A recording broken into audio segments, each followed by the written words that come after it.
தேவனுக்கே மகிமை உண்டாவதாக. எனக்கு அன்பான தேவ பிள்ளையே, தேவனாகிய கர்த்தர் இந்த நாளில் உங்களை வார்த்தையை கொண்டு ஆசீர்வதிப்பாராக. இந்த நாளிலும் கர்த்தருடைய வார்த்தைக்கு நேராய் நாம் கடந்து செல்லுவோம். சங்கீதத்தின் புஸ்தகத்திலே 77ஆம் சங்கீதம் 10வது வசனத்திலே வாசிக்கிறோம். ஆனாலும் உன்னதமானவருடைய வலதுகரத்தில் உள்ள வருஷங்களை நினைவு கூறுவேன். ஆம் தேவ பிள்ளையே, இங்கே கர்த்தருடைய வார்த்தை சொல்லுகிறது, உன்னதமான தேவனுடைய வலதுகரத்தில் உள்ள வருஷங்களை நினைவு கூறுகிறேன். இங்கே தாவீது அதை சொல்லுகிறதனுடைய நோக்கம் என்ன, காரணம் என்ன என்று சொல்லும் பொழுது, சங்கீதக்காரன் அதற்கு முன்பாக அவன் சொல்லுகிற ஒரு வார்த்தை, தேவன் என்னை மறந்தாரோ, அவர் எனக்கு இரக்கம் செய்யாதிருப்பாரோ, தேவன் தம்முடைய வாக்கு தத்தத்தை அவர் நினைவு கூறாமல் போய்விட்டாரோ என்கிறதான ஒரு எண்ணம் இங்கே சங்கீதக்காரனுக்குள்ளாக. இன்றைக்கு நம்முடைய வாழ்க்கையிலும் அநேக நேரங்களிலே தேவன் என்னை மறந்து விட்டாரா, தேவன் என்னுடைய காரியங்களிலே என்னை கைவிட்டாரா என்கிற பல எண்ணங்கள் நம்முடைய வாழ்க்கையில் வருவது உண்டு. இப்போ இந்த ரெக்கார்டிங் பண்ணுவதற்கு முன்பாக ஒரு சகோதரரோடு கூட பேசி கொண்டிருந்தேன்.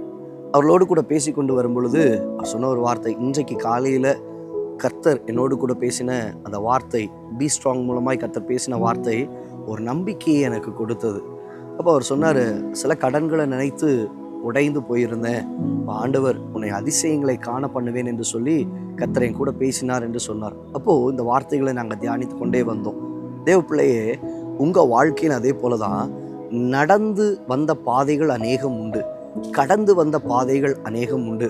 செங்கடலை கடந்திருக்கிறோம், யோர்தானை கடந்திருக்கிறோம், வனாந்திரத்தை கடந்திருக்கிறோம், அப்பத்தை பெற்றிருக்கிறோம், மன்னாவை பெற்றிருக்கிறோம், தண்ணீரை பெற்றிருக்கிறோம்.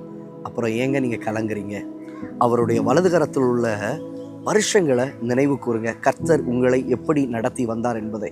என்னைக்கு ரட்சிக்கப்பட்டீங்க, ரட்சிக்கப்பட்ட நாளில் உங்கள் கரத்தை பிடித்து கர்த்தர் உங்களை நடத்தி இருப்பார்ல, அந்த நடத்தி வந்ததான அந்த வருடங்களை நினைவு கூறுங்க. இன்னும் கர்த்தர் வருகிற காலங்களை கடந்து போக கர்த்தர் உதவி செய்வார். தேவனாகிய கர்த்தர் உங்களை ஆசீர்வதிப்பார், உங்களோடு இருப்பார், உங்களை பயன்படுத்துவார்.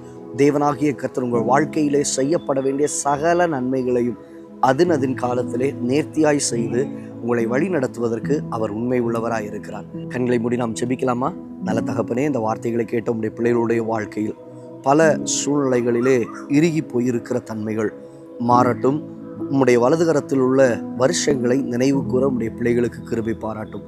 கர்த்தர் நடத்தி வந்த பாதைகளை நினைவு கூற உதவி செய்யும். தாழ்த்தி ஒப்பு கொடுக்கிறோம் இயேசுவின் நாமத்தில் பிதாவே, ஆம். தேவ பிள்ளையே, தேவன் உங்களை நடத்தி வந்த பாதைகள், அதை மறந்து விடாதீர்கள்.